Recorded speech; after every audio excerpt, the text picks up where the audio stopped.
네, 마이크 폼페이오 미국 국무부 장관이 한국만큼 잘 살도록 북한을 도울 준비가 돼 있다 이런 뉘앙스로 말을 했습니다. 다만 북한이 핵을 빠르고 과감하게 포기한다면 이라는 조건을 달았습니다. 미국이 적극적으로 대북 경제 지원을 해줄 거라는 의사를 구체적으로 표현한 것이어서 주목되고 있는 상황입니다. 북한과 미국 간의 빅딜이 성사됐을 가능성이 점쳐지고 있습니다. 네, 관련 내용 오늘 두 분의 전문가와 함께 짚어보겠습니다. 이인배 한반도 미래포럼 수석연구위원, 신범철 아산정책연구원 안보통일센터장 나와 있습니다. 안녕하세요. 어서 오세요. 예, 안녕하십니까. 먼저 폼페이오 국무장관과 강경화 장관이 회담 후에 한 말을 전해드려보겠습니다. 북한이 빠르게 비핵화하는 과감한 조치를 한다면 미국은 북한이 우리의 우방인 한국과 같은 수준의 번영을 달성하도록 북한과 협력할 준비가 돼 있다. 이렇게 말을 했거든요. 이 번영이란 단어가 이제 경제 쪽을 말하는 거 아니냐 이런 느낌을 받을 수가 있는데 이게 북한과 그러면 폼페이오가 북한에 갔다가 김정은 위원장과 어느 정도 경제 제재에 대해서 빅딜을 했다 이런 해석도 나오거든요. 어떻게 보십니까? 그렇죠. 지금 북한은 지난달에 있던 노동당 중앙위원회 전체 회의에서 이제 경제 집중 노선을 채택한 거고 예. 이렇게 비핵화 대회에 나오는 것이 어떻게 보면 경제를 살리기 위한 그런 방책이기 때문에 그런 부분에 있어서 미국이 체제 보장의 일환으로 경제적 번영 그것을 강조한 것이죠. 결국 북한은 비핵화를 하고 국제사회는 북한에 대해서 경제적 보장, 번영을 보장하는 것이고 외교적 보장, 국교를 수립해 주는 것이고 군사적 보장으로 해서 위협을 이렇게 완화시켜주는 그런 부분에 협력을 하는 거죠. 예. 이 부분에 있어서 강경화 장관은 가장 미국이 자랑스러워하는 예가 바로 한국입니다. 네. 한국이 미국과 관계를 이렇게 맺으니까 봐라 잘 살지 않느냐. 예. 물론 아무나 잘 사는 건 아닙니다. 네. 북한이 미국과 관계를 개선한다고 해도 우리 수준의 번영을 누리기 위해서는 많은 시간이 걸릴 겁니다. 그럼에도 불구하고 북한이 비핵화로 올 수 있는 데 있어서 좋은 아주 바람직한 롤모델, 그 비전을 제시해 주는 거죠. 예, 이 박사님, 지금 미국이 북한에게 경제 보상에 대해서는 언급이 굉장히 없는 상황이었는데 이렇게 폼페이오 국무장관이 말을 했단 말이죠. 어떤 의미로 해석할 수 있을까요? 또 전략적으로 대단히 중요한 이야기입니다. 왜냐하면 일단 여러 경로를 통해서 진위는 모르겠지만 네. 이제 실질이 실천할지 안 할지는 앞으로 더 두고 봐야 되겠지만 어떤 여러 가지 경로에서 우리 대통령을 통해서도 그렇고 김정은 위원장이 비핵화하겠다라고 말한 것이 있었고 예. 그것 이제 봤지 않습니까? 그런 의지를 실천으로 옮기게 하려고 그러면은 북한 김정은 위원장으로 하여금 그 드데이 애프터 그날 이후 네. 핵이 포기된 이후에 북한에 대한 상황에 대해서 보다 더 실질적이고 보다 더 정교하고 그거에 대한 확신을 줄 수 있는 그 설득을 하는 건 대단히 중요한 겁니다. 예. 그 차원에서 지금 폼페오든 이렇게 이야기하는 우리 대통령께서도 남북 정상회담 때 가장 많이 이야기했고 뭐 USB로 또 더 줬다는 거지 않습니까? 그런 네. 이 한남북한의 예. 경제 구상을 줘서 비핵화 이후에 북한이 어떻게 될 것인가에 대해 더 구체적인 그림을 보여줘서 야 정말 이런 세상이면은 내가 핵을 포기해도 되겠다라는 확신을 심어주고자 했던 것이고요. 네. 그런 차원에서 폼페이오 국무장관이 가서 비슷한 류의 이야기를 한 것은 대단히 전략적으로 굉장히 중요합니다. 다시 말씀드리지만 그날 이후 예. 비핵화 이후에 될 상황이라고 명시함으로 인해서 비핵화의 의지와 그런 동력을 더 강하게 만들어주는 역할을 할 수 있겠다 생각은 듭니다. 예. 네, 근데 그런 이제 비핵화 관련해서 폼페이오 장관이 빠르고 과감한 비핵화 조치, 더불어서 강력한 검증 프로그램을 요구할 것이다라는 말을 덧붙였는데요. 이 강력한 검증 프로그램 과연 어떤 식으로 진행될까요? 그러니까 검증을 함에 있어서 미국이 원하는 지역을 조건 없이 사찰할 수 있는 그런 권리를 요구할 거라고 생각합니다. 미국 원하는 북한 지역. 예, 그렇죠. 왜냐하면 2007년, 2008년에 이제 검증 문제가 논의될 때 북한은 자기가 신고한 지역만을 봐라 이렇게 했습니다. 예. 하지만 뭐 이미 국제사회에 잘 알려졌듯이 북한은 영변 말고도 비밀 핵시설을 보유하고 있을 것이라는 게 일반적인 가설입니다. 예. 네. 그러한 시설을 검증함으로써 완전한 비핵화를 이루어내야 되는데 네. 검증 차원에서 만약에 북한이 미국이 원하는 북한 지역을 검증하지 못하게 한다면은 검증 속도도 지연될 뿐만 아니라 불완전한 비핵화가 될 수 있겠죠. 예. 따라서 미국은 북한에 대해서 자신들이 원하는 지역에 임의로 사찰할 수 있는 임의 사찰권을 요구할 것이고 아마 이러한 부분에서 어느 정도 진전이 있지 않았나 그런 생각을 해봅니다. 풍계리 핵실험장도 이제 언론에도 공개하겠고 다른 나라들도 와서 보게 하겠다 이렇게 말을 했는데 그 정도 그럼 미국이 원하는 만큼 북한이 받아들일 가능성도 있을까요?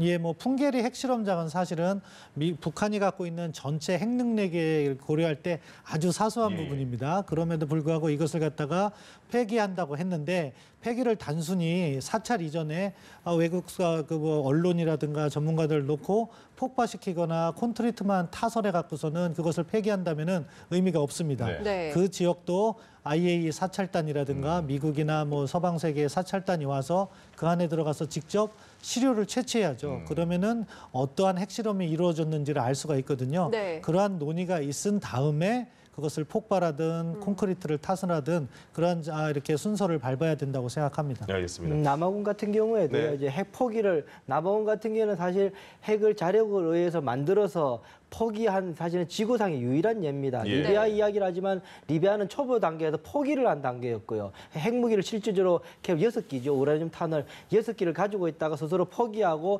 사찰을 받은 유일한 지구상의 유일한 사례가 사실은 남아공 사례였는데요. 예. 남아공 사례 때도 보면 15번, 115번의 사찰을 받게 됩니다. 네. 그중에서 사찰된 지역 중에 한 곳이 핵 폭발 실험을 했던 것도 들어가서 보게 돼서 어린도 수준의 핵 실험을 했고 그 속에서 어린 추출돼 있는 핵 물질이 어느 정도 수준인지 또 그걸 통해서 대단히 많은 정보를 획득했기 때문에 예. 그런 사례로 봤을 경우에 이번에 하는 풍계리에나 그런 핵 실험 장소에 대한 사찰도 아마 대상에 포함돼야 되지 않겠느냐라는 생각을 해보게 됩니다. 알겠습니다. 자, 그러면 폼페이오 장관이 이제 국무장관이 되고 북한에 계속 왔다 갔다 하면서 굉장히 많은 역할을 하고 있는 것 같습니다. 그 입에서 또 많은 내용이 나오고 있고요. 폼페이오 장관이 이렇게 했습니다. 완전하고 검증할 수 있고 돌이킬 수 없는 이른바 CVID가 한미 양국의 공동 목표임을 재확인했다. 이거는 강경화 장관도 같은 말을 했고요. 그리고 최근에 주한미군 감축설의 논란이 있었는데 이거는 북한과 논의할 내용이 아니다 이렇게 선을 그었습니다. 어떻게 저희가 해석할 수 있을까요? 그러니까 전반적인 북핵 공조에 있어서 한미 양국이 같은 방향을 지향하고 있다는 점을 양측 외교 장관이죠.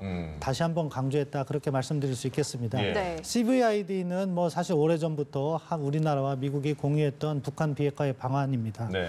북한이 다시 핵을 개발할 수 없도록 안전하고 검증 가능하고 불가역적으로 핵을 갖다가 폐기해야 되는 것이죠. 예. 근데 최근에 PVID라든가 다른 네. 이야기가 잠깐 나옴으로써 차이가 많이 나는 겁니까? 예, 그게가? 사실 큰 차이는 없는데 미국 국내적으로 트럼프 행정부가 타협하지 않는다는 걸 강조하기 위해서 폼페이오 국무장관이 자기의 취임식에서 이야기를 했었는데 국내용 일수가 더 예, 크군요. 그렇다고 생각하는데 아무튼 그 부분이 또 뭐 갑자기 갑작스러운 북중 정상회담이라든가 또 다른 역풍이 불러 나오니까 예. 다시 톤다운해서 CVID를 다시 이야기하고 있는 것 그러게요. 네. 같습니다. 그 부분은 이제 일단락된 것 같아요.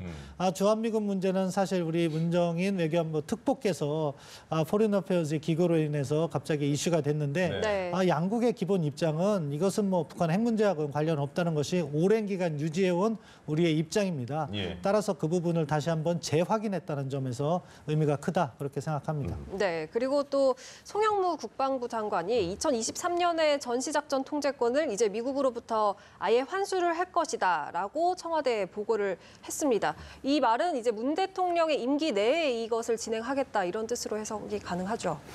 대통령께서 선거 때부터 공약했던 사항이었죠. 예. 임기 내에 전시작전권. 이제 전시작전권만 가지고 있으니까 전시작전권을 이제 우리 이제 이전하는 것을 하겠다. 환수라는 표현은 안 합니다. 전환이라고 그러죠. 네. 그 군사적 용어는 전환, 그 환수라고는 빼앗겼던 걸 다시 찾는 것처럼 해서 적대적인 관계 속으로 보일 수 있기 때문에 네. 실제로 공식 용어는 이전이라고 씁니다. 트랜스퍼라고 씁니다, 사실은. 그리고 이전이라고 쓰게 되는데요.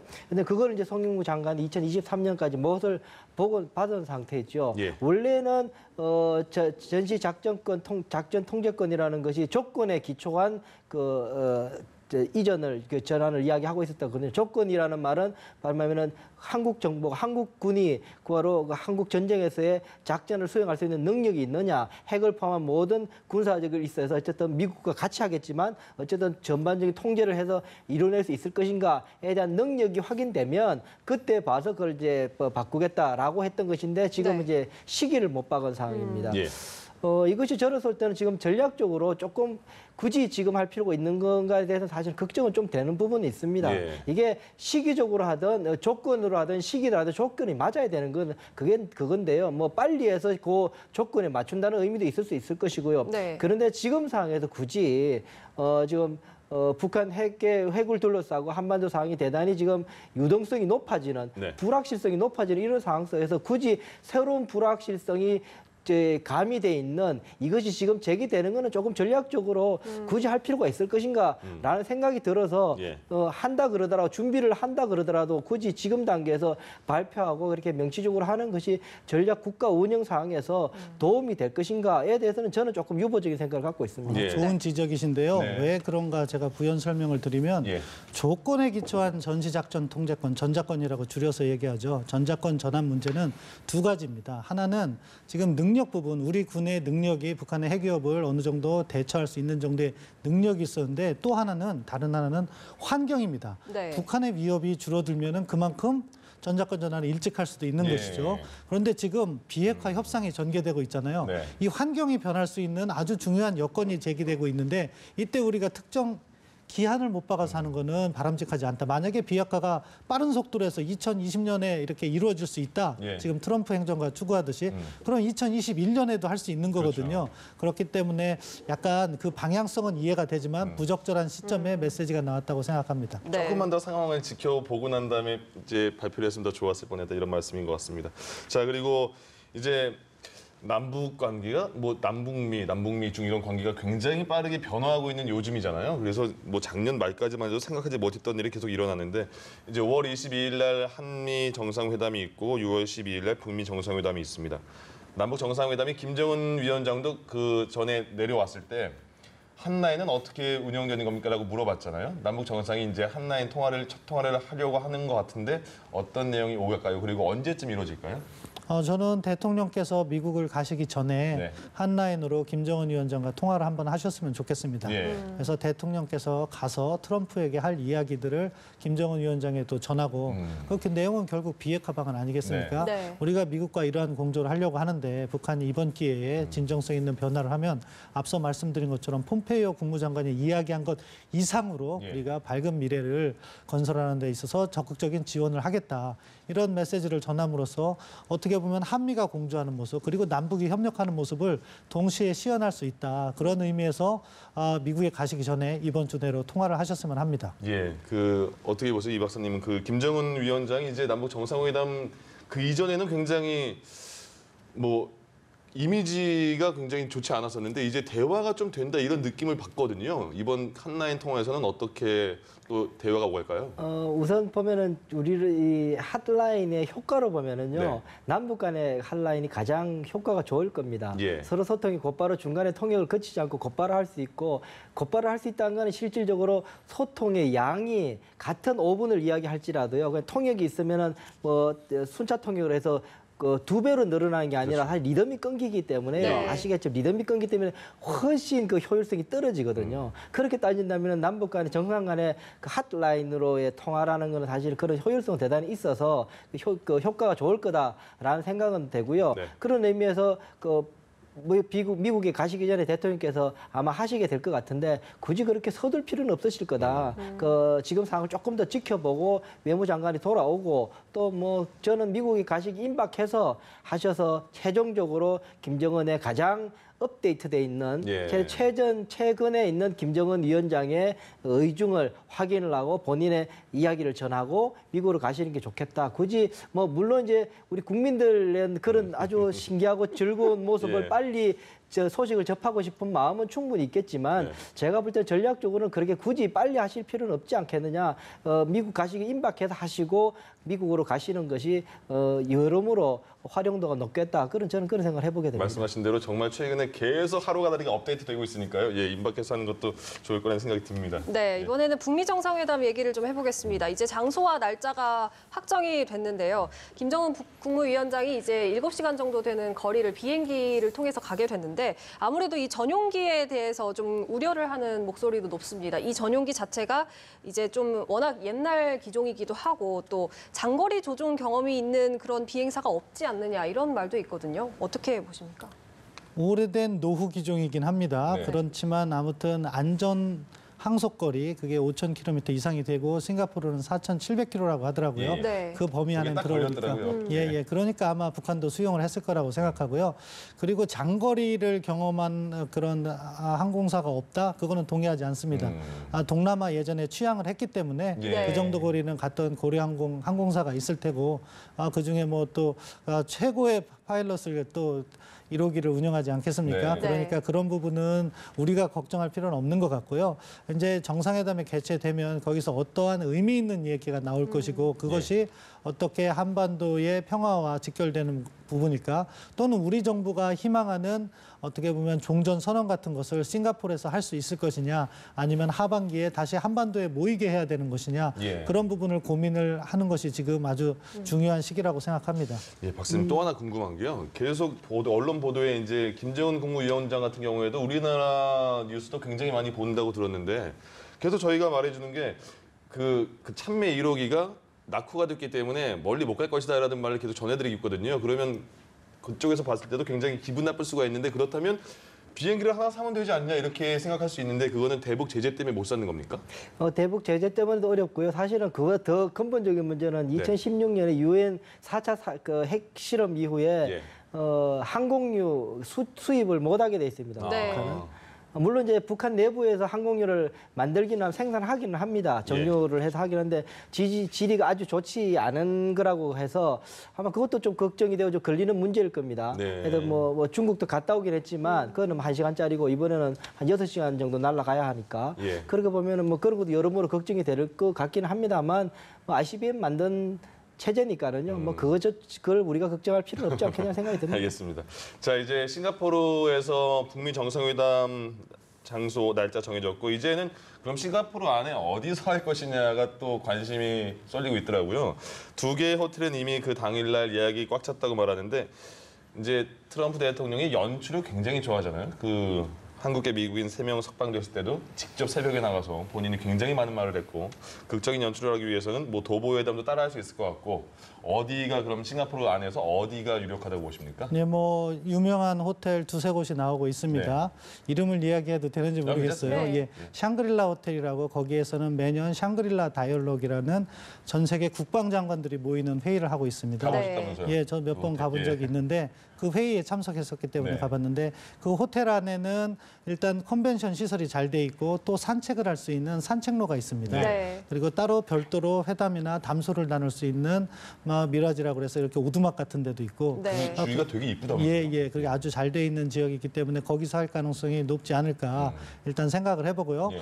거기에서는 또 역사적인 그 중국 시진핑 주석과 마잉주 전 대만 총통이죠. 양안이. 거기에서 이렇게 만남도 있었고요. 네. 다른 한쪽은 조금 더 현대식 호텔이에요. 우리나라가 지어준 마리나베이 샌드 호텔이라고 하는데 거기는 환경이 아주 좋고 초현대식입니다. 좀 웅장하기도 하고요. 관광객 가면 무조건 들리는 데잖아요. 예, 그렇습니다. 그런 부분에 있어서 유망한데 아마 제3의 장소도 고려하지 않을까 싶은데 이게 언론엔 나오지 않지만 싱가포르 가면 한가운데 대통령궁이 있습니다. 네. 근데 그 대통령궁이 정말 잘 돼 있어요. 예. 그 회의를 갖다가 만약에 싱가포르 정부에서 양해를 해준다면 그 대통령궁에서 하는 것도 고려할 수 있을 것이고 예. 아마 미국이나 북한이나 여러 가지 사안을 고려해서 장소를 정할 거라고 생각합니다. 예. 네, 장소- 대통령궁이라는 새로운 지명도 하나가 또 나왔습니다. 예. 네. 그리고 이제 김정숙 여사와 리설주 여사가 지난번에 이제 회동을 한 것처럼 이번에 멜라니아 여사와 리설주 여사가 과연 만나게 될 것인가 이 여부도 굉장히 관심인데 어떻게 예상하십니까? 김정은 위원장은 전략적으로 이설주를 데리고 가서 같이 분위기를 한껏 고조시키는 것을 바랄 가능성이 높습니다. 예. 근데 제가 이제 걱정하는 부분은 과연 그것이 긍정적일 것인가의 문제죠. 저는 계속 지금 주장하고 있는 것이 비핵화에 대한 이 어떠한 그 집중력을 흐트리는 어떠한 조치들은 가능하면 없었으면 좋겠다. 이번에는 네. 이거는 이번에 회담은 그냥 국가 간 관계 좋자고 하는 것이 아니라 북한의 핵이라는 문제 해결을 위한 회담이기 때문에 그러면은 그 문제 해결에 집중되기 위하면은 여러 가지 부차적인 장치들은 최소화되는 게 좋겠다라는 생각을 저는 하고 있고요. 예. 예. 또 그런 측면에서 이번에 이 납치자 문제도 미리 이 정상회담 전에 폼페오가 데리고 온 것도 사실은 그걸 정상회담까지 끌고 가서 그때 내놓게 되면 훨씬 더 집중력이 흩어질 수 있어서 예. 저는 그것이 걱정됐었는데 네. 미리 해결한 것도 여러 가지로 잘 됐다고 보는 측면이 있었고요. 했었는데 어쨌든 제가 볼 때는 비핵화라는 문제 해결에 집중하기 위해 해야 된다고 보고 그 부가적인 장치들은 대대로 최소화하면 좋겠다. 예. 물론 제 생각은 그렇습니다만 이 김정은 위원장이나 네. 트럼프 대통령이나 워낙 또 여러 가지 또 이벤트를 좋아하는 스타일이어서 뭐 장담은 못 하겠습니다. 그러니까 이 박사님 생각은 리설주 여사가 같이 갈 것 같긴 하나 그러나 같이 안 가는 게 좀 더 집중력이 있을 것 같다 이렇게 말씀하셨는데 네. 어떻게 예상하십니까? 아마 트럼프 대통령은 부부 동반 회의를 하려고 할 겁니다. 왜냐하면 지금 트럼프 전 대통령이 국내 정치적으로 무슨 여성 스캔들 이런 부분이 있기 때문에 퍼스트레이드를 대동함으로써 나 가정적이다, 나 변했다 이런 모습을 보여주고 싶어서 그런 쪽으로 하지 않을까 생각합니다. 네, 알겠습니다. 한반도 정세와 관련해서 오늘 두 분과 이야기 나눠봤는데요. 이인배 한반도 미래포럼 수석연구위원 그리고 신범철 아산정책연구원 안보통일센터장과 함께했습니다. 고맙습니다. 고맙습니다. 예. 고맙습니다.